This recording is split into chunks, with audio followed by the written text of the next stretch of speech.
Sim, acho que estamos ao vivo. Acho que agora está valendo pela primeira vez.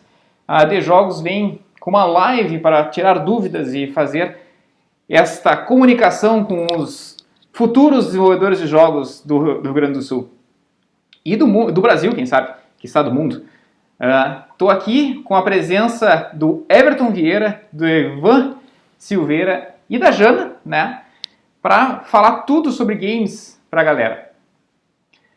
Em primeiro lugar, queria que vocês se apresentassem e queria que a galera que está aí já desse um like, já compartilhasse com quem vocês conhecem, para vir aqui e curtir o evento com a gente.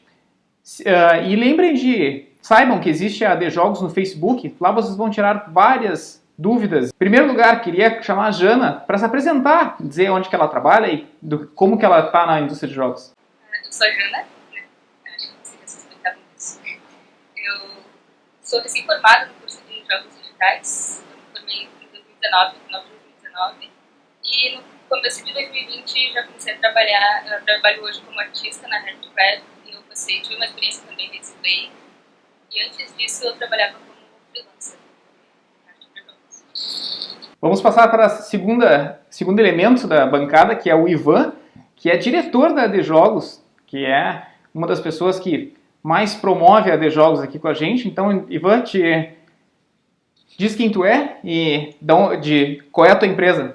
Boa noite a todos. Meu nome é Ivan Sendin. Eu sou diretor executivo da associação há 7 anos, desde que ela foi fundada.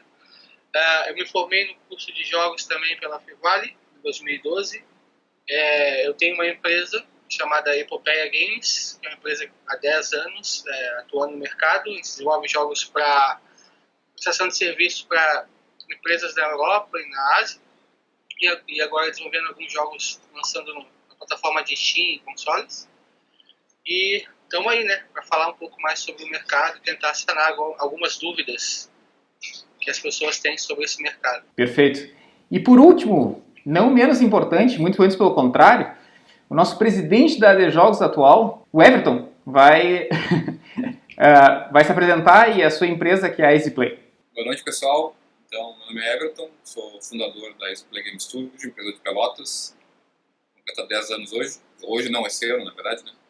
Em dezembro. A gente brinca, né, que empresa de games tem que nem é como cachorro, né? Cada ano vale 8. Bastante... vários desafios aí, aventuras, confusões. A EasyPlay é uma empresa focada hoje em hyper casual. Está espalhada pelo Brasil, né? Com a pandemia e também um modelo aí distribuído de trabalho. E desde o ano passado estou presidindo a AD Jogos, fazendo essa parceria aí com o Ivan. Muito bom. Bem, por fim, eu sou o Rodrigo Chips, sou desenvolvedor e produtor da Rockhead Studios e responsável por Business Development, ou desenvolvimento de novos negócios. Rockhead Studios é a empresa por trás de Starlit Adventures e todos os Starlits que existem. Então, essa aqui é a nossa bancada e hoje nós vamos tirar dúvidas que vieram através do e-mail do pessoal que se cadastrou para estar aqui nessa live. E nós vamos começar pela Francine, que nos mandou uma pergunta, ela é de Eldorado do Sul e ela queria saber, vou perguntar para vocês, quais as habilidades importantes para quem quer começar, quais as linguagens, programas e essas coisas que precisa dominar para entrar na indústria de jogos. Everton, por favor, quer... desculpa, Jana. Perfeito, Jana. Bom, para começar a fazer jogos, acho que a primeira coisa é querer fazer jogos. Mas, assim, não precisa focar numa linguagem ou numa ferramenta específica, sabe? Foca no que é... Se tu sabe uma linguagem já tem alguma base de uma linguagem, tenta usar o que tu tem, sabe? Por exemplo, se tu conhece C Sharp, procura fazer jogos com C Sharp. Se tu conhece C, procura fazer jogos com C. Só que se tu quer entrar numa empresa específica, se tu quer simplesmente entrar numa empresa para trabalhar, é legal tu procurar entender o que eles fazem, quais os tipos de jogos que eles fazem, né, saber o que eles usam. Falando mais pela AD Jogos, assim, o pessoal é bem acessível, sabe? O pessoal das empresas em geral. Então, procura essas pessoas e fala com elas para ver o que fazendo, eu acho que é um bom começo, assim, um bom caminho para seguir. Perfeito. Agora, Everton, quer adicionar alguma coisa a mais? Posso comentar um pouquinho aí, mas é bem na linha da Jana. Acho que o primeiro ponto não está ligado a linguagens ou alguma skill técnica, e sim a forma de enxergar isso, né? Então, gostar de jogos é só o começo, é importante, mas não é suficiente. E tratar isso como uma profissão como qualquer outra. Eu acho que se a gente pegar assim, talvez o primeiro defeito, o obstáculo ou armadilha de quem quer começar é misturar as coisas. Então trata logo de cara isso como uma profissão como qualquer outra, procura um curso profissionalizante, procura uma universidade, no caso aqui do Sul, né, e de outros estados também, procure alguma associação, um grupo, uma comunidade que te ajude a te direcionar bem. Né? Acho que só isso para complementar ali a resposta da gente. Perfeito. O pessoal tá... A Unity, né, é uma ferramenta ótima para começar.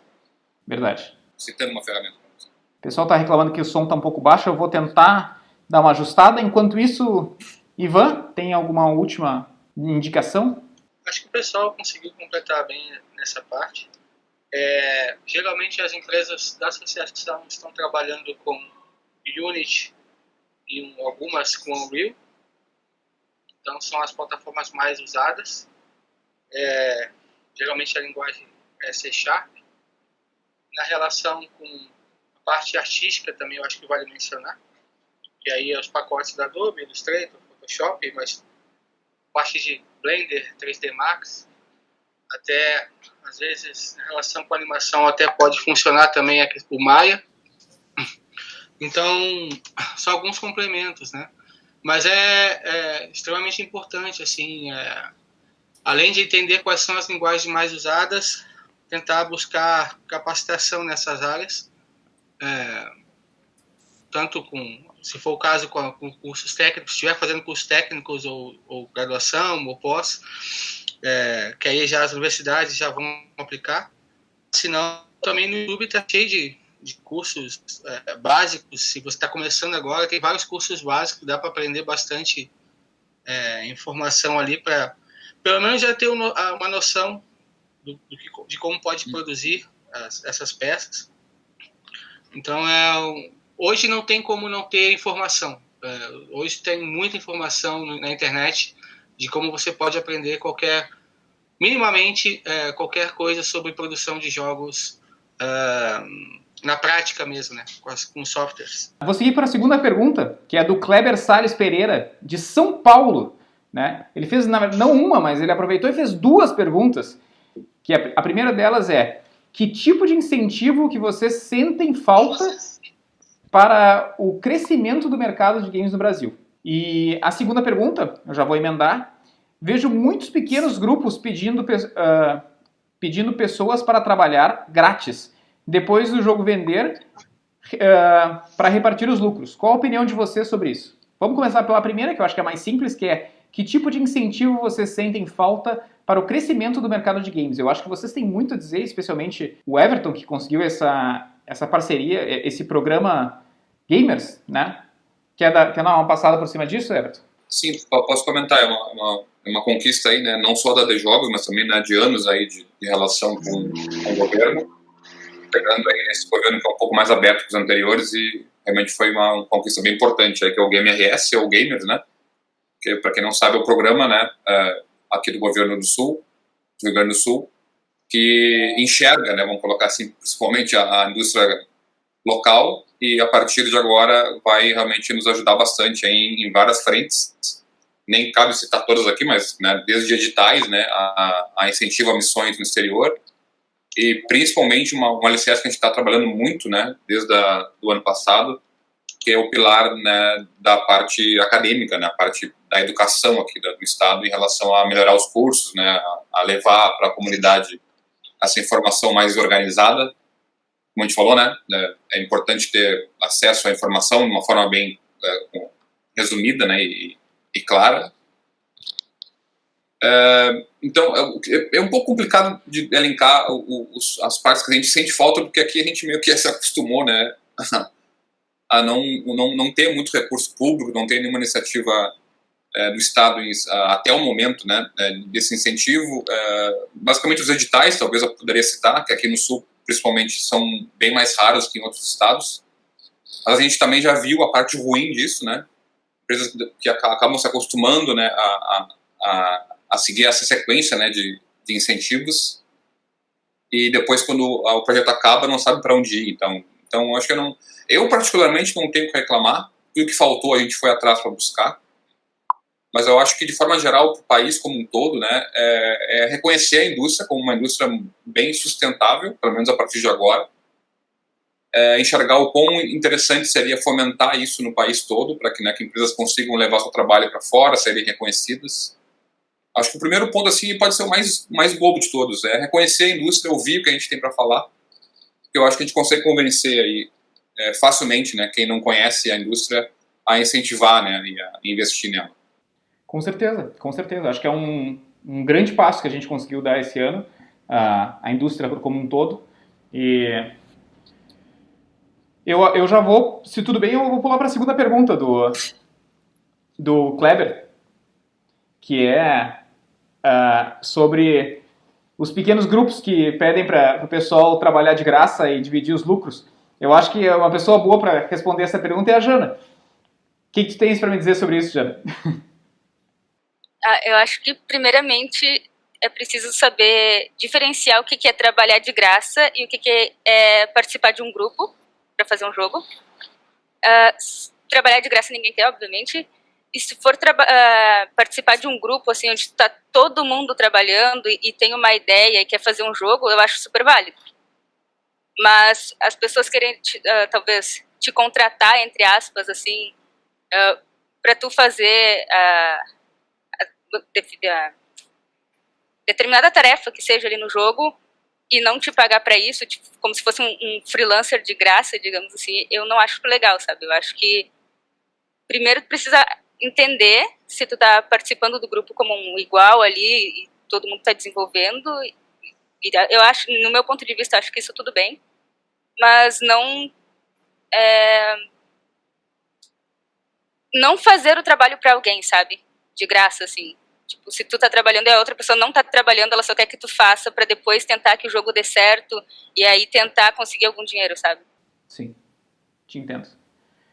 Vocês querem adicionar alguma coisa, Ivan ou Everton, sobre essa questão do trabalho compartilhando os lucros?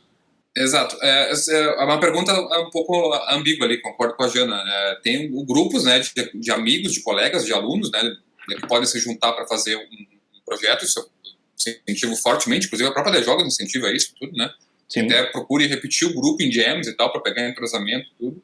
Isso é um tipo de ação que a gente fomenta muito. E tem talvez aí, vamos pegar pelo lado ruim da pergunta, um pseudo-empreendedor aí talvez, né, que não tem investimento para montar a empresa e tente contratar, né, uma equipe né, em troca de dividendos. Então, é ruim porque quem propõe isso, né, está começando, obviamente, porque não tem nenhum investimento para isso, e a chance desse jogo dar certo, aviso vocês que é baixíssima. Sim. Então, tentando pegar o bom e o ruim, né, aí dentro desse tema aí. O Rafael Copete, de Porto Alegre, ele diz que a D-Jogos é uma situação modelo para todo o Brasil, em que eu concordo em grau, número e gênero. E, sendo assim, ela está aberta a parcerias com produtores e produtoras de eventos de esportes? Vocês acham que tem alguma conexão com uma coisa com a outra? O esporte, a D-Jogos? A gente está rindo aqui já porque essa pergunta ela é bem recorrente. e eu vou dar essa risada. Porque é uma confusão muito comum, assim, né? A indústria de esportes, por mais maluca que essa minha frase pareça, não tem nada a ver com a indústria de jogos em si. Ela é uma indústria à parte, a única coisa em comum são os games, né? E vocês podem notar que são games bem específicos, né? Battle Arenas, jogos multiplayer e tal. Então é um nicho absurdamente, né, segmentado, pequeno, de de um esporte que nasce em torno, né, de alguns jogos, normalmente, inclusive, de grandes empresas, né, AAAs e tal.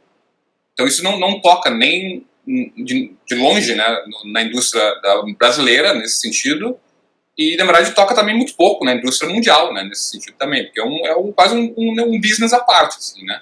É quase como comparar, fazer um absurdo aqui, mas, né, máquina de caça-níquel com a nossa indústria. É uma coisa muito diferente, né. A Amazon é game e tal, caça-níqueis hoje são digitais, né. Pachinko, por exemplo, né, a Konami hoje é uma empresa de pachinko.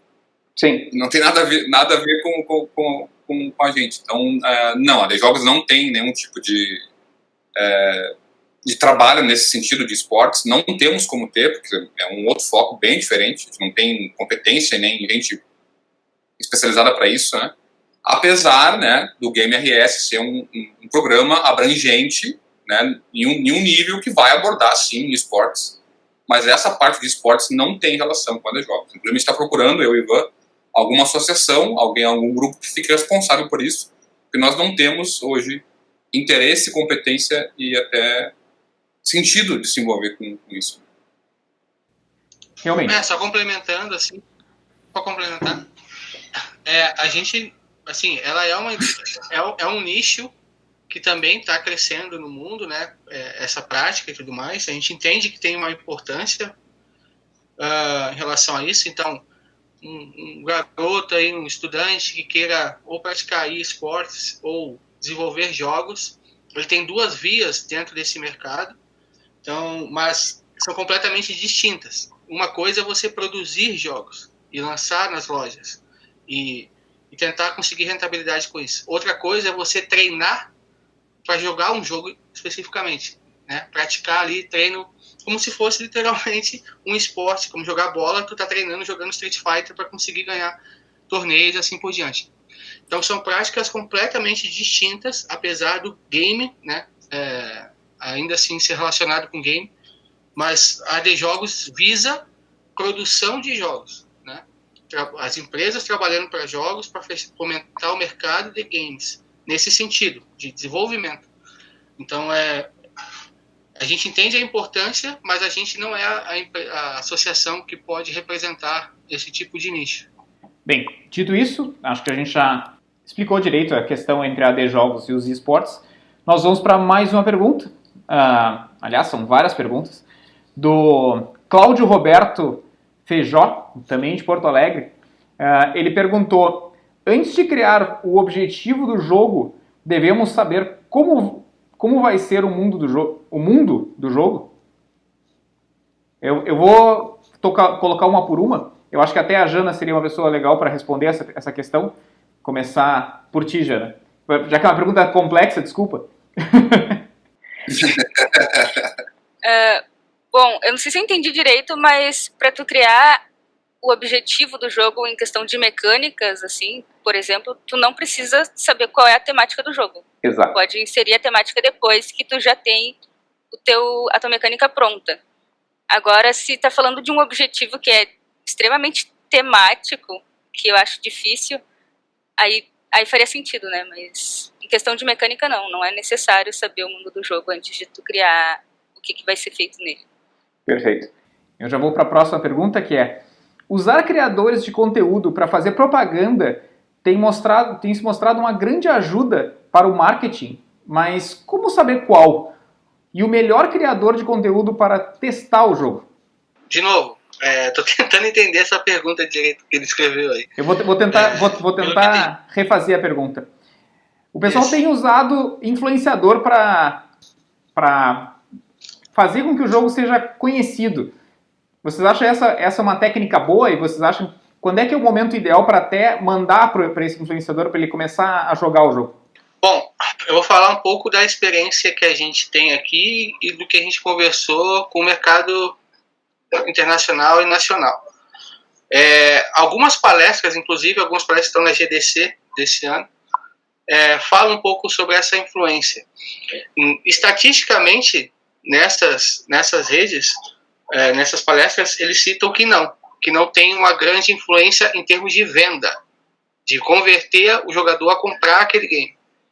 ele tem a questão de divulgar o jogo e tudo mais, ele se tornar um jogo mais conhecido, mas não necessariamente isso implica em você conseguir vender aquele produto mais. Então, a gente conversa com algumas empresas que trabalham focado em vender seus streamers, né, para o mercado de games, e o impacto é assim, o investimento que você coloca ali, nem sempre, ou a maioria dos casos, não consegue converter em vendas no produto. Então, eu acredito, no caso eu trabalho mais com a parte de PC e console, mas muito mais voltado para o PC. Eu acredito que vale muito mais a pena você trabalhar a comunidade dentro da loja de PC, no caso é a Steam. É você tentar trabalhar o máximo ali dentro, com os usuários que já estão na loja, para tentar converter isso, sim, em venda dos produtos, tentando ser de uma forma bem pé no chão, realista, sabe? Fora que a questão dos streamers tem muita relação, assim, se você não paga, ou até quando você paga, mesmo assim o streamer tem que ver se aquele jogo faz sentido com a plataforma dele, se aquele jogo vai ser vai trazer pessoas para consumir aquele jogo. Então não é um mercado, na minha visão, tão fácil, prático, de conversar com o cara, tá aqui meu jogo, divulga aí. Não é bem assim que funciona. Mas eu tenho uma visão um pouco pessimista em relação a essa parte. Eu prefiro trabalhar a comunidade de um jeito mais indie do que tentar divulgar através de streamings e coisas do tipo. Perfeito. Eu vou já seguir, já emendar na próxima pergunta para o cara que entende muito desse assunto, que é o Everton, que é o que torna um jogo chamativo atualmente, já que tu está na indústria de só jogos hiper chamativos. Bom, se eu tivesse essa resposta, né, eu estaria talvez numa situação bem melhor do que estou hoje. Mas tem alguns caminhos, algumas técnicas. Então, talvez até complementando um pouco a pergunta anterior ali. Sim. Tem hoje técnicas, né, de medir a temperatura, né, da tua ideia, da tua proposta de jogo. Streamers e influencers são uma possibilidade desde que tu não precise pagar, né? Hoje a relação custo-benefício, como o Ivan falou, mesmo para um free-to-play, onde ele não trabalha com vendas, ele vai só dar acesso ao jogo, também é bem questionável. Mas lembrando que os influencers precisam de conteúdo, né? Então, muitas vezes o game que tu está fazendo é conteúdo para eles. Então, tentar negociar, né, um keys do jogo, né, diferenciais em troca, né, da divulgação, ainda hoje acontece. É mais raro, né, até porque tem muita agência por trás dos influencers, mas ainda acontece. Só reforçar que dá para tentar ainda e conseguir um destaque aí gratuito, né, com influencer, porque é conteúdo para o canal dele de qualquer forma. Então, como tornar um jogo chamativo, o importante é entender o público-alvo para quem está fazendo aquilo, se a tua proposta de ideia, né, seja ela visualmente ou até o tema do jogo e a mecânica principalmente, né, faz sentido, né, é alguma coisa inovadora, não é só mais do mesmo. E nós, a Crazy Play, usamos muito o Facebook como ferramenta para isso, né. Então, logo que o jogo fica pronto, um protótipo mesmo que muito, muito simples, nós já fazemos campanhas com um vídeo que vende bem o jogo, campanhas bem baratas, né, campanhas de R$200, por exemplo. Só para sentir se o jogo tem conversão. Se é um jogo sobre aquele tema ali, sobre aquela ideia, com aquela arte, chama atenção. Se chamar atenção, os usuários do Facebook vão nos dizer, clicando, né, na campanha. Então, isso já é uma boa técnica, diria que quase que perfeita, né, bastante crível, sobre a medição da ideia. Claro, tem que trabalhar para fazer várias, né? Tem que estar preparado para ninguém clicar no teu game e tu mudar isso e criar uma outra ideia, uma variação, até encontrar uma ideia que chama atenção e aí sim começar a produzir o jogo completo. Então, essa é uma técnica para encontrar o resultado. A resposta não tem como dizer que não existe. Por fim, eu vou empacotar a última pergunta, que é: ele quer fazer o Cláudio quer fazer um jogo de card game. Ele quer saber se o jogo ideal é fazer uma arte mais realista ou mais cartoon, e se que tipo de jogo que é necessário mais investimento em marketing, que tipo de jogo é necessário menos investimento em marketing. Aí eu vou assumir esse bastão, nesse ponto que depende do público-alvo, simplesmente, né? Se você pretende fazer um jogo de card game para as crianças, ele vai ser um jogo mais simplificado, o cartoon vai funcionar melhor e o investimento vai ser relativo a que meios que tu vai querer atingir esse público. É óbvio que o investimento em marketing é sempre importante. O ideal é que ele sempre seja investido mais ou menos a mesma coisa, a menos que tu tenha um jogo que tu já fizeste uma pesquisa que é uma necessidade do mercado, que não existe comparativo e também é uma coisa que, como o Everton disse, as pessoas já clicaram, já sabem que existe uma necessidade, já existe um hype em cima disso. Daí o investimento em marketing é um pouco menor. Vocês têm alguma coisa mais a acrescentar nesse aspecto? Para mim é mais ou menos o que tu falou, assim, na verdade é o nicho que você quer atacar, não tem uma fórmula. A galera acha que tem fórmula em desenvolver jogos, não tem. Tu tem que entender qual é o nicho que você quer atacar. E aí a base para você entender qual é o nicho que você quer atacar, na minha visão, é você estudar e ter conhecimento sobre o nicho que você mais consome, talvez. Seja o melhor caminho. Então, porque você já domina aquele nicho, já entende quais são os prós e contras daquele mercado, pode estudar um pouquinho mais para ver quais são os jogos que estão lançando e dando certo. E, basicamente, a partir daí, produzir algo que seja diferencial. Não só em mecânica, mas também visualmente. Porque antes da pessoa consumir o seu jogo, ela vai ver na loja. Daí que ela vai decidir se ela vai comprar ou não. Então, visualmente, você tem que ter uma coisa diferencial.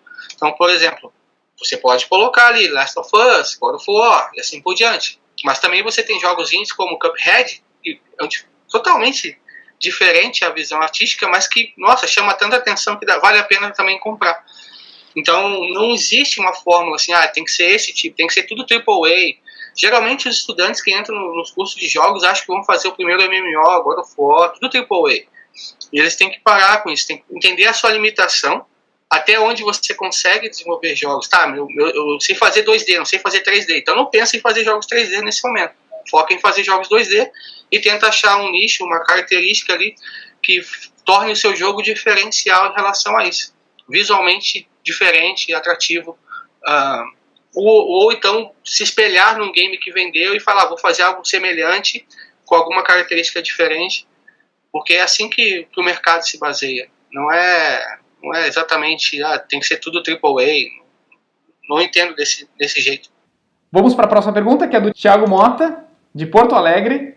Ele quer saber qual mercado de jogos que vocês têm conhecimento que está mais popular na atualidade. Bom, vamos para números e números, eu adoro números. Atualmente o mercado mobile ele ocupa a metade a plataforma que domina a metade do mercado todo, né, de games atualmente, e a outra metade é dividida aí de forma um pouco bem similar, console ganhando um pouquinho entre PC e console, né? É 48% de mobile ou mobile e 23% de PC e 28% de console.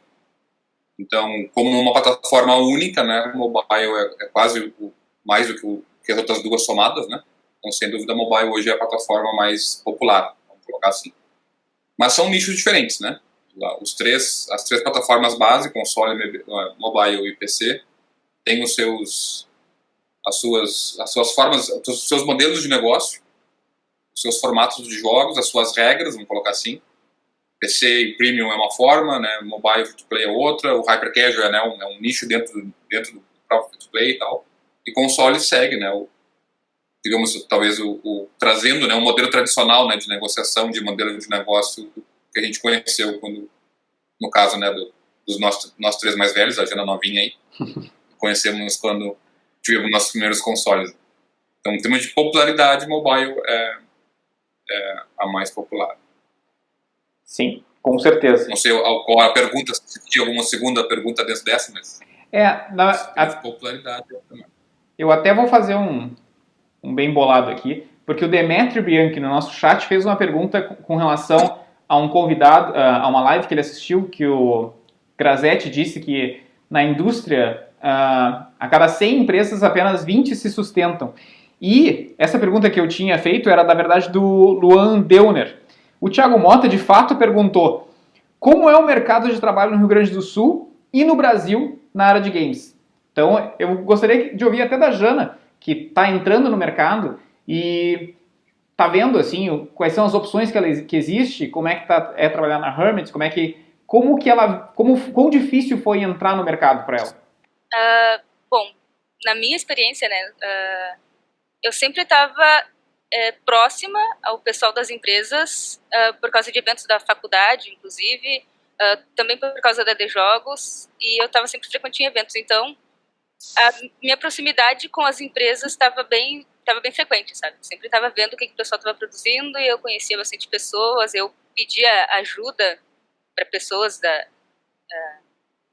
eu tenho o diretor de arte dessa empresa e eu quero fazer um portfólio para isso, então eu procurava o diretor de arte daquela empresa e pedia ajuda sobre o meu portfólio, sabe? Esse tipo de coisa. Então, quando eu comecei a melhorar isso, melhorar a minha qualidade de trabalho, o pessoal começou a já me procurar para fazer alguns freelances e tal. Então, eu já comecei a ter um pouquinho de experiência, mesmo não estando dentro da empresa, eu tinha um pouquinho de experiência com isso. Aí, depois que eu finalizei o curso, agora eu quero trabalhar dentro de uma empresa, né? Aí eu já tinha um portfólio um pouquinho melhor. Eu conversei com o Everton e o Matheus, que são da EasyPlay da Hermit Crab. Comecei a fazer meio turno em cada empresa, assim, sabe? E aí eu conheci bastante coisa ali dentro. Eu acho que para qualquer pessoa que queira entrar no mercado de trabalho, começar a trabalhar de fato, é importante isso, sabe? É importante ter essa proximidade, assim. Tem que ser visto, tem que ir nos eventos, quanto mais presente tu tiver, é melhor para ti.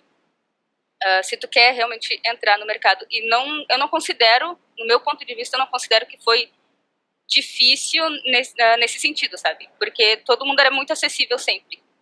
Então, estar próximo não era uma dificuldade. Estar focada nesse meio não é por isso. O comentário é totalmente isento e imparcial, mas eu sugiro fortemente que todo game dev, todo aluno que esteja começando a trabalhar, quero que a Jana comente isso também, deveria começar com Hyper Casual Game. Um Hyper Casual, como o nome diz, é a essência de um gameplay, é basicamente o core game exposto, e ele por si só é um jogo completo. Ele pode ser lançado, e se vocês, não digo nem que devam focar em um primeiro, que seria quase uma falha na matriz, né?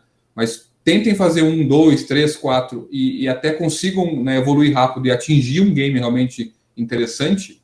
Quem define que o jogo vai ser lançado é a forma mais justa que temos hoje na indústria, que é o usuário. O usuário vai dizer se o jogo é bom ou não em um Hyper Casual Game. Através de um teste de marketing, o usuário vai dizer se interessou por aquilo ali ou não. Então, o Hyper Casual Game seria hoje talvez a ponte mais curta entre o desenvolvimento e o lançamento de um jogo. A publisher vai ser a publisher mais amiga de vocês da face da Terra, porque ela sabe que esse jogo não tem, se mostrou os dados certos, não tem chance de dar errado, então ela vai colocar investimento na hora, imediatamente. Então, sugiro fortemente que comecem a pensar em jogos bem pequenos. Quem não sabe do que eu estou falando, pode pôr aí no Google Hyper Casual. Vocês vão ver que tipo de jogos são. Comecem por eles. Sem dúvida, é o caminho mais rápido de conseguir uma receita, ou se não conseguir uma receita direta, de começar a exercitar o game design, de começar a exercitar a produção, a finalização, a entrega do jogo, né? A produção e o marketing, vamos colocar assim. Gente jogando o game e tal. Então, é uma forma muito, muito adequada de começar a experimentar o ciclo completo. Para quem não se deu por conta, nós desenvolvedores criamos jogos para serem jogados. Então, quando esse ciclo não fecha, é bem frustrante. E quando ele fecha, é motivante. Então, uma sugestão que eu dou é começar pelo simples.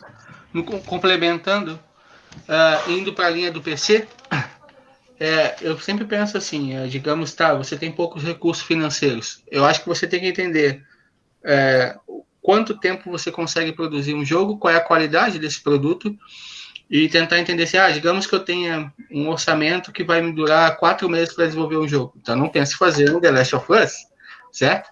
Faça um jogo que você consiga concluir e deixar ele redondinho, de acordo com a tua qualidade, nesses 4 meses e pode colocar na Steam, no PC. E aí, cara, eu acho que essa questão de lucro depende muito vai de empresa para empresa. O faturamento que eu necessito não é necessariamente do Everton, que não é necessariamente da Rockhead e assim por diante. Então, contigo, a mesma coisa. Tu pode calcular aí quanto que você investiu, o quanto você deseja, pelo menos tu tem que alcançar o break-even, que é recuperar o investimento que você colocou. Então, a partir disso, você pode desenvolver jogos pequenos, como tem vários exemplos na Steam, que é como o Zup, os próprios jogos do Rafael Dias, que é o Chessmate, acho que é o nome, não lembro agora, em que ele desenvolve jogos curtos de 2, 3 meses, ele reaproveita a mesma mecânica e desenvolve novas levels, basicamente, e vai lançando um atrás do outro, e consegue vender principalmente com um bundle. Você coloca lá um bundle só teu, e aí você consegue, a partir daí, gerar uma receita melhor do que for lançar só um produto e pensar que esse pode dar certo. Pode dar, o risco é maior.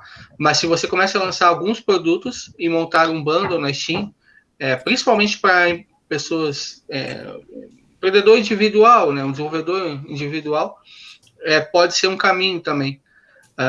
Para que você possa lançar eles e gerar alguma receita que pelo menos possa te garantir para desenvolver o próximo jogo e depois o outro prazo começar a te manter e assim vai indo, sabe?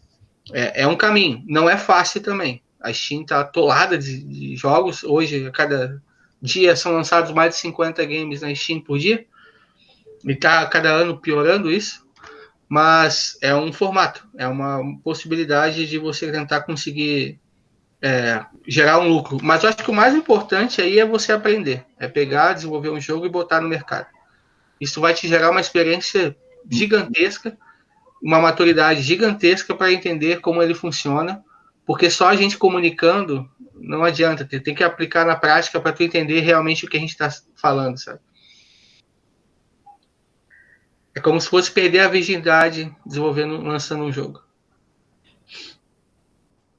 Até completando que basicamente o que vocês disseram aí, que eu ia dizer também um pouco,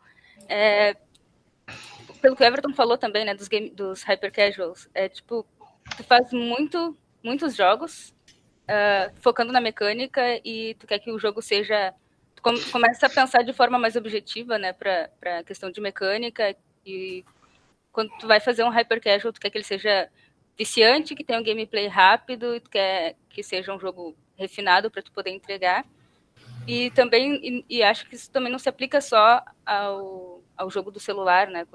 Se tu tá começando como um desenvolvedor, eu acho melhor, tipo, é melhor tu começar a focar numa entrega boa do que numa entrega grande. Então, não é bom, sabe, focar numa ideia muito grande, porque se tu tá começando agora, provavelmente tu tem uma equipe limitada também, não tem muitos recursos.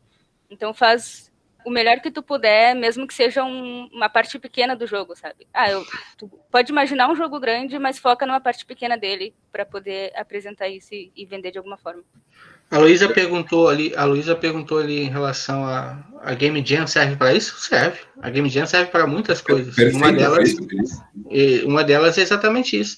Um case de muito sucesso que saiu de uma Game Jam chama Thomas Was Alone. Claro que o mercado na época era completamente diferente de hoje, mas saiu de uma Game Jam. Mas hoje também a Game Jam sai vários jogos que dá para se aplicar totalmente no hyper casual da vida. Então, sim, acho que sim. Se queres um case de sucesso que saiu numa Game Jam, é um jogo chamado Surgeon Simulator. Na Global Game Jam, que o assunto era só o batimento do cardíaco. O som brasileiro? Do batimento cardíaco. Não estou no Brasil, mas são brasileiros. Não, o Rodrigo até trabalhou na Game Jam anterior com o Ico, com o pessoal daqui, com a Amora e com o Santos. Então, isso aí. Vamos para mais uma?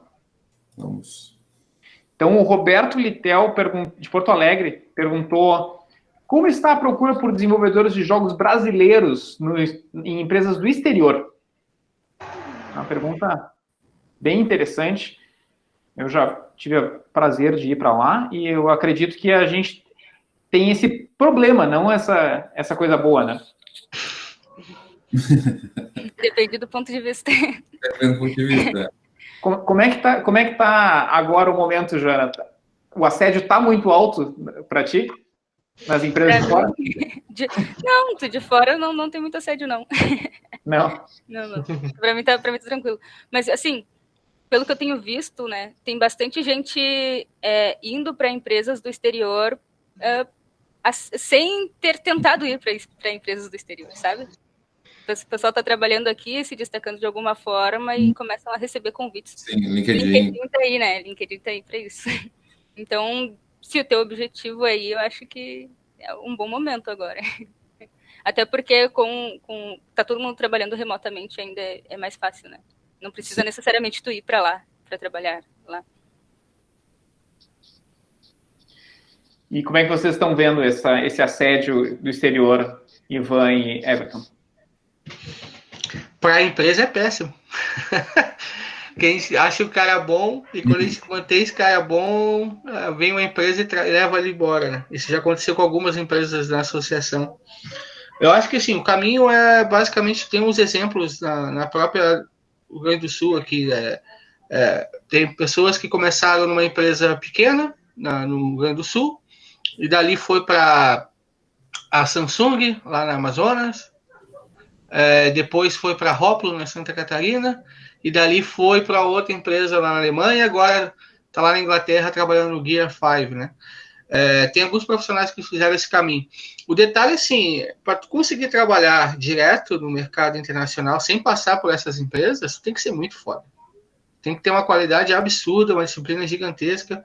Não é assim para entrar no mercado lá fora. Pode conseguir, pode ser diferente.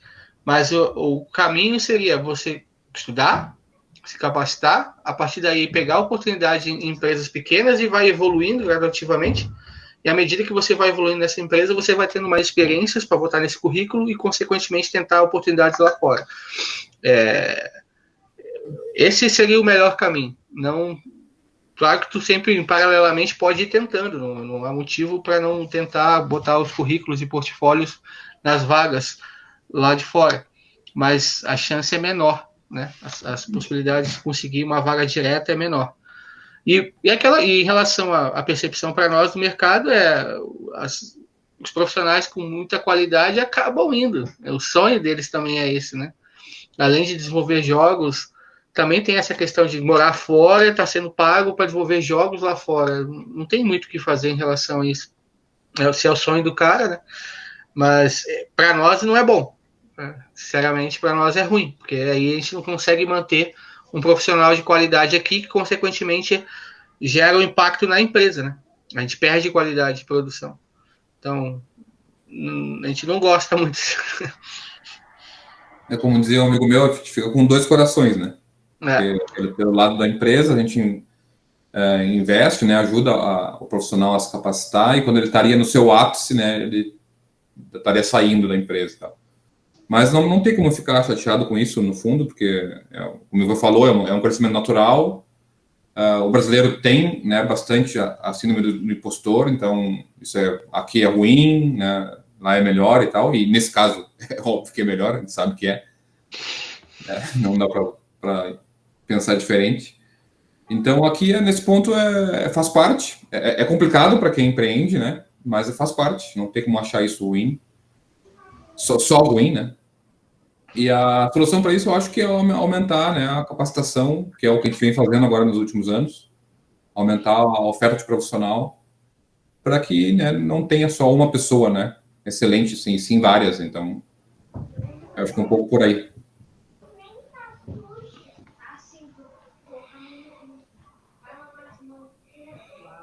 Perfeito. Então, acho que a gente já chegou a alguma conclusão que tem mercado, né? Desde que a pessoa crie o seu portfólio aqui dentro, né?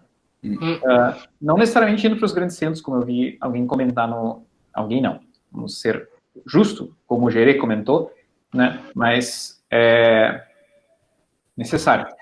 Próxima pergunta, do Iago Freiberger, de São Leopoldo.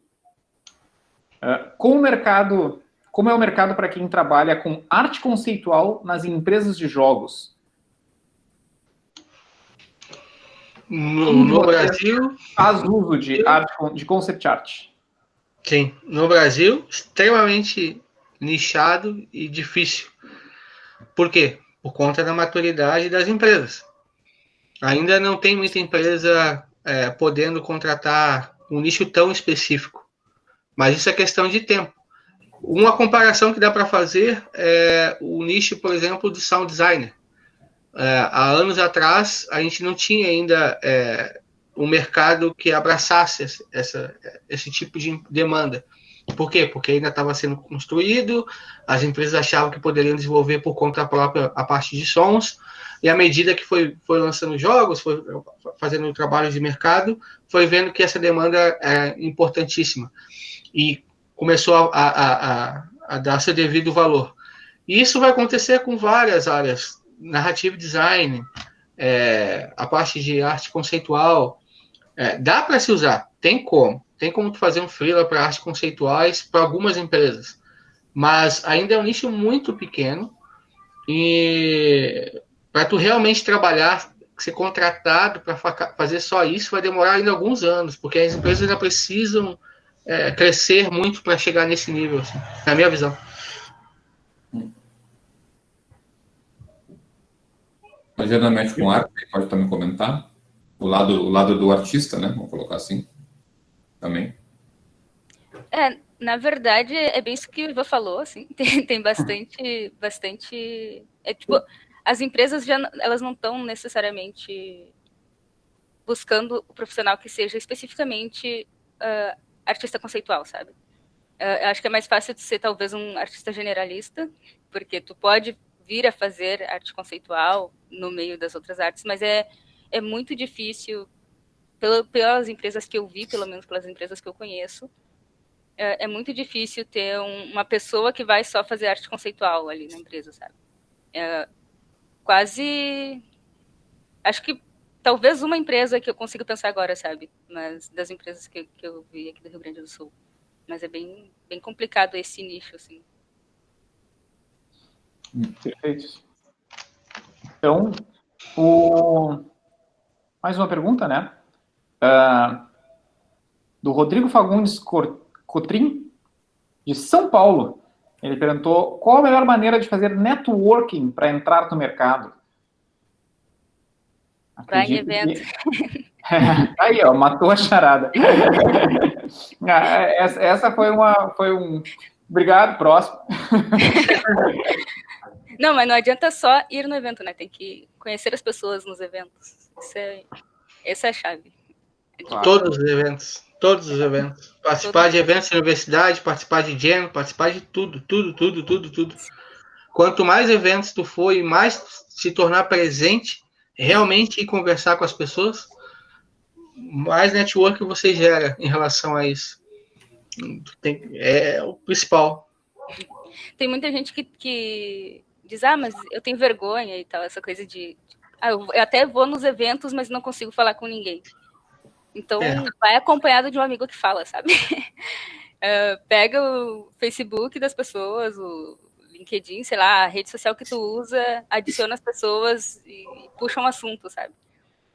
Eu conheci muita gente, acho que eu não vou dizer todas as pessoas da área, mas 90% das pessoas da área que eu conheci foram em eventos, sabe? Foi, tipo, numa reunião da AD Jogos, foi no Dash, foi numa Game Jam.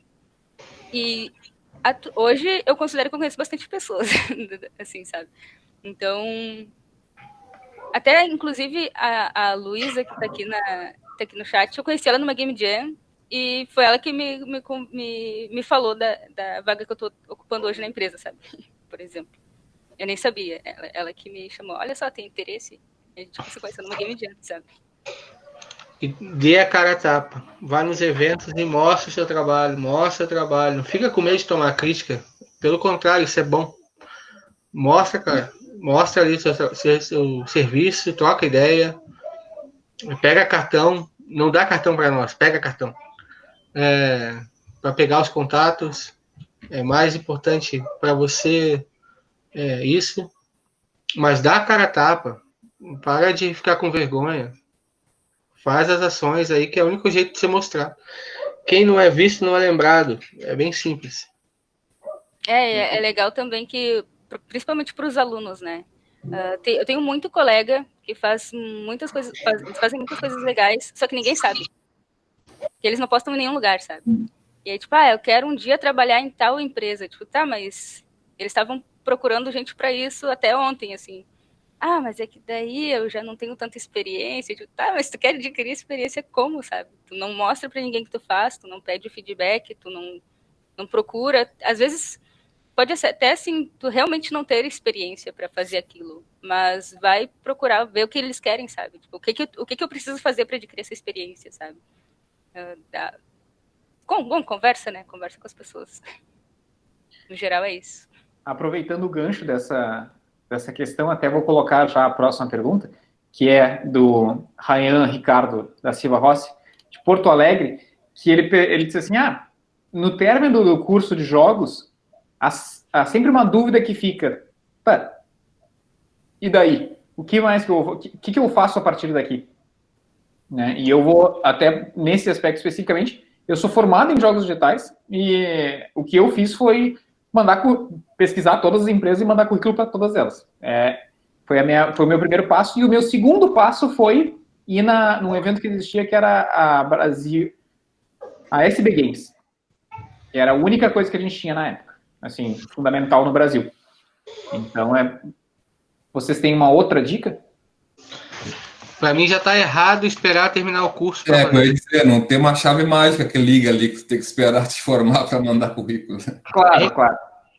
Recebe vários feedbacks dos coordenadores da universidade, porque tem uma galera que faz exatamente isso. Não, eu vou terminar o curso para pensar no trabalho. Cara, tá totalmente errado. Tu tá anos atrás de alguns outros. Cara, faz o curso em paralelo e já busca eventos. Qual é o problema? Tu pode já começar, imagina, tu começa trabalhando no mercado e fazendo o curso. Só vai melhorar. É só um complemento. Tu vai ter experiência de mercado fora e mais a universidade capacitando a parte básica ali de produção. Então, não tem que esperar nada. Tu tem que, basicamente, já pesquisar os eventos que tem, lives que tem, tudo que tiver, e correr atrás já desde agora. E mostrar o serviço. Não tem que ficar esperando. Mas se não mandou, então mande, né? Mande o feedback. A gente fala, eu posso falar por nós aqui, né? A gente dá retorno sempre que possível, dá um retorno. Às vezes demora um pouco, porque é bastante currículo, mas a gente procura dar para dizer, isso aqui não passou, porque nós fazemos testes, né? E a gente procura dar um feedback do teste feito, dizer, não rolou porque o teste ficou ruim assim, por isso. E aí a pessoa, nesse caso, não se desmotiva, né? Segue estudando, segue praticando, porque normalmente a gente diz o que tem que fazer para ficar bom, então. Mas um ponto desse de não esperar, né, acabar, é porque se tu começar a já mostrar o teu interesse, o teu trabalho, começar a montar teu portfólio no momento que tu está na faculdade, quando chegar no fim da faculdade, o teu portfólio já vai ter um progresso, tu já vai mostrar o que tu aprendeu no correr desse tempo, sabe? Então, às vezes, tu pode não ter uma qualidade super boa ali no final da tua faculdade, mas tu conseguiu mostrar o quanto tu conseguiu evoluir naquele tempo, sabe? E isso é super bom pro currículo, pro portfólio, enfim. Aí já fica também uma dica para as universidades, a gente já está conversando, como o Igor falou bem, né? Tu vai ter que te esconder, na verdade, para a gente não se conhecer, porque a DJogos está indo todos os anos, todo semestre, em todas as faculdades, conhecendo os alunos, os coordenadores indicando os alunos, olha esse cara aqui, esse cara está bem dedicado e tal. Então, hoje está muito fácil. Eu não quero entrar na linha do geração Nutella e tal, mas hoje está muito fácil. É só não te esconder e te dedicar, que a gente quase vai te achar, na verdade. Mas esse é um ponto interessante que tu citou aí, que complementando esse pedaço. Cara, os professores estão aí porque eles têm toda uma história por trás para estar dando aula. Esses caras também conhecem um pouco do mercado e conhecem as empresas da associação, a maioria, pelo menos. Então, Eu tô até recuperando um pouco daquela questão do network. A tua network já começa na sala. É só tu conversar com ou alunos que participaram de eventos ou então o próprio professor, sabe? E apresentar para eles, o que você acha disso, o que você acha daquilo. No mercado de jogos, por mais que tenha a questão de a gente mandar de currículo e tal, o que eu vejo é o seguinte: o momento que a gente pede um currículo é que a gente já passou de várias etapas anteriores, de pedir indicação para a empresa, de pedir indicação para alunos, pedir indicação para o professor. Como a gente não achar nada disso, aí tá, vamos mandar o currículo aqui, vamos pedir currículo para ver se a gente acha. Quando vocês verem isso, cara, provavelmente foi a última etapa que a empresa fez. Geralmente.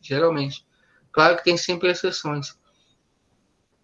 Mas já pense nisso, cara. Teu professor na tua frente aí, até colegas aí que participam de eventos, já são teu network para poder conseguir trocar ideia e tentar conseguir contatos para mandar currículo e tudo mais.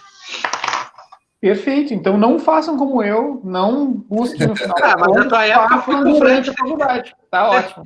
Tá, na época foi outra, né? Existiam 2 empresas em Porto Alegre. Pois é. Outro papo. Vamos para a pergunta da Mayara Novaes, que é uma pergunta mais filosófica, ela é de Bagé e ela quer saber o que vocês acham do foco do futuro dos jogos, jogabilidade ou história? Vou falar do PC. No PC tem muito essa questão de ter enredo também. Isso atrai bastante. Jogos como Last of Us não é só jogabilidade, tem bastante enredo. E não é só questão artística, tem enredo de fato. Então, eu vejo hoje, no início da Steam, você podia lançar jogos só com gameplay divertido e uma arte atraente. Hoje não, hoje você precisa entregar conteúdo. As pessoas querem viver experiências diferentes, não só em gameplay, mas também ter contextos, enredos, que pelo menos atraiam um pouco, prendam um pouco. Porque o gameplay, se a gente lança um projeto com gameplay, ele vai ser divertido. Mas vai ter uma hora que a galera vai parar de consumir só por isso. A narrativa te prende a querer saber mais, buscar mais, tentar ver o final desse projeto. Então, eu não acho que é o futuro só enredo. Eu acho que isso ajuda a coisa andar. Mas, de novo, na minha visão, tem vários nichos. E os nichos vão evoluindo, mas tem nicho que é só gameplay. Agora o Hypercasual tem um pouco dessa história de enredo, né? Mas no início era só gameplay, agora tá com um pouquinho de enredo. Então, na minha visão, não tem muito essa questão, vai ser isso ou vai ser aquilo. Eu acho que esse é um problema assim, que eu enxergo nas empresas da associação e nas empresas que eu converso também. A gente tenta procurar fórmulas para tentar achar uma produção de um jogo que vai dar certo e tal. Não tem muito isso. A fórmula, no máximo, poderia ser pesquisar o mercado, ver o que está sendo a trend naquele momento e tentar produzir algo que pode se espelhar naquilo para evoluir, mas não tem uma fórmula específica. Então, eu não acredito muito no futuro dos jogos ser só história, só gameplay, ou um ou outro. Eu acho que cada nicho tem uma evolução. E aí, uma pergunta como um contraponto? Tem que escolher, na verdade? Não tem. mas não tem que escolher, mas eu já vou dizer que é só gameplay. O resto é só figurativo. O que te mantém jogando é o gameplay. Né? Isso é fato. A narrativa vem complementar uma experiência interativa, assim. Obviamente tem jogos focados, né, na narrativa, no sentido de ser um diferencial se comparado a um outro. Eu sempre cito o Uncharted por ser um fã da franquia. O Uncharted em si, os elementos que compõem o game, ele não é inovador em nada. Na verdade, se tu tirar tudo dali e pegar só a mecânica, são mecânicas bem repetitivas, inclusive. E a narrativa, do jeito que ela é exposta para o jogador, que faz para mim, né, a franquia ser o que é. O Uncharted 2 é uma obra de arte para mim. Mas no máximo que eu consigo dizer assim, a narrativa é importantíssima, né, nesses casos, onde o gameplay faz o seu papel, é um arroz feijão muito bem feito. O Uncharted não é o melhor stealth, não é o melhor furtivo, não é o melhor jogo de tiro, terceira pessoa, um shoulder ali, mas ele faz muito bem esses elementos. E a narrativa vem e traz uma abordagem bem única, mas não é a narrativa o diferencial, né? O gameplay sempre é a base de tudo. Mas eu escolho os dois, né? Não preciso escolher só. Perfeito, perfeito. Vamos para a última pergunta? Ou queres complementar alguma coisa, Jana? Não, eu acho que já falaram o suficiente. Tá ótimo. Então vamos encerrar com a última pergunta. Seria mais do mesmo. Desculpa. Vamos encerrar com a última pergunta do Augusto Paul da Silva, que ele é de Candelária, que é qual o tipo de jogo, mobile, console, PC, que possui mais demanda de programadores iniciantes no mercado do Brasil ou do Rio Grande do Sul? Essa é a pergunta complexa. Aonde vocês entendem que esteja a maior demanda de programadores júnior? Iniciantes, pois é. Eu acho que, por natureza, o mobile tem uma diversidade um pouco maior de portes de jogo, né? Então, como eu falei, o Hyper Casual é um jogo absurdamente simples, que comportaria, talvez até num time novo, né, a produção de um jogo desse. Console, eu acho que é uma plataforma um pouco mais exigente, até porque é baseada em Premium, e Premium tem essa premissa de tu vai pagar por uma coisa que te interta, que pareça, né, mais pomposo ali. PC, o Giva pode comentar, mas o PC já está com um range bem grande, né? Inclusive, ele citou aí o Rafael Dias, que também está fazendo quase que um hyper casual de PC e Steam, né? Então, acho que o PC é um pouco mais flexível, o console eu acho que é bem difícil, até pela complexidade técnica e a demanda que o usuário acaba exigindo, né? Então, acho que mobile seria uma plataforma mais fácil de projetos menores e, consequentemente, de um programador júnior. Eu diria exatamente do mobile por conta disso, de ter várias demandas sendo produzidas ao mesmo tempo. Eu acho que é mais essa questão. Como no PC tem esse caso do Rafael Dias, que no caso são vários jogos sendo produzidos também, mas ele vai, de novo, se espelhando no mobile.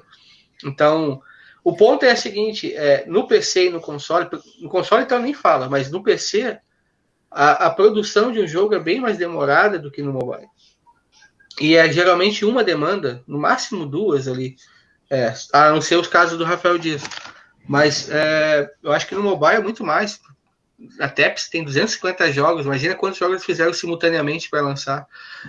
No Hyper Casual aí, que o Everton trabalha, tem pelo menos uns 4, 5 jogos sendo produzidos no mesmo tempo, com equipes diferentes. Né? Então, a demanda acho que maior é do mobile do que no PC. Perfeito. Então, acho que chegamos ao fim desta primeira live, desse primeiro evento. Alguém tem alguma pergunta aí no chat que não está lá? Também pode dar uma oportunidade aí, não sei, Chips. Alguém tem algum comentário a fazer neste exato momento no chat? Dou-lhe uma? Dou-lhe duas?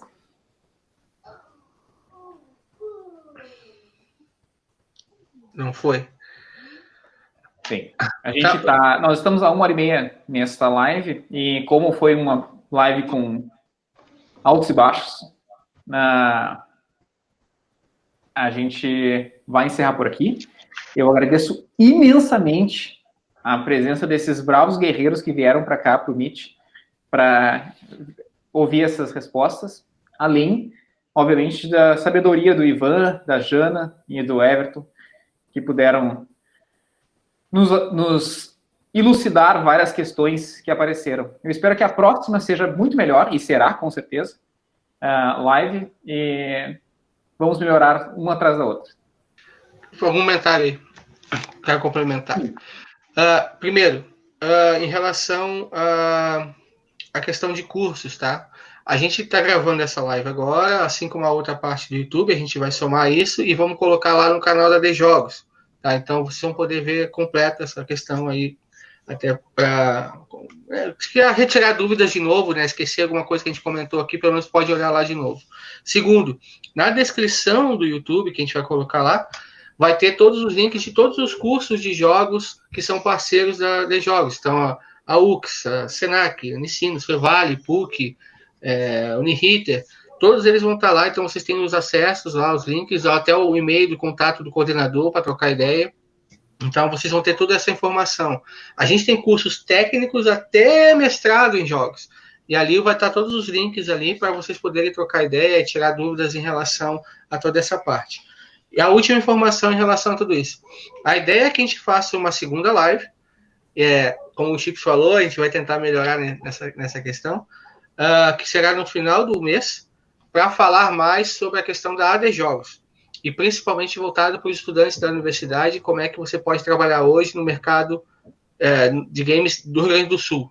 Então a gente vai contar várias novidades do que a AD Jogos está falando, sobre o programa Game RS, várias coisas em relação a tudo isso, voltada mesmo para o Estado, tá? É um foco mais no Estado. E a partir do mês seguinte, de setembro, e evoluindo, a gente quer fazer mesas redondas com profissionais de cada área. Então vai ter mesa redonda sobre game design, vai ter mesa redonda sobre arte, programação e assim por diante. Então vão acompanhando o que a gente vai fazer nas lives mensalmente, e a próxima vai ser no final do mês, que a gente vai divulgar nos canais de novo. Perfeito. Everton, você tem alguma última consideração? Queria dar um spoiler aqui para a próxima live.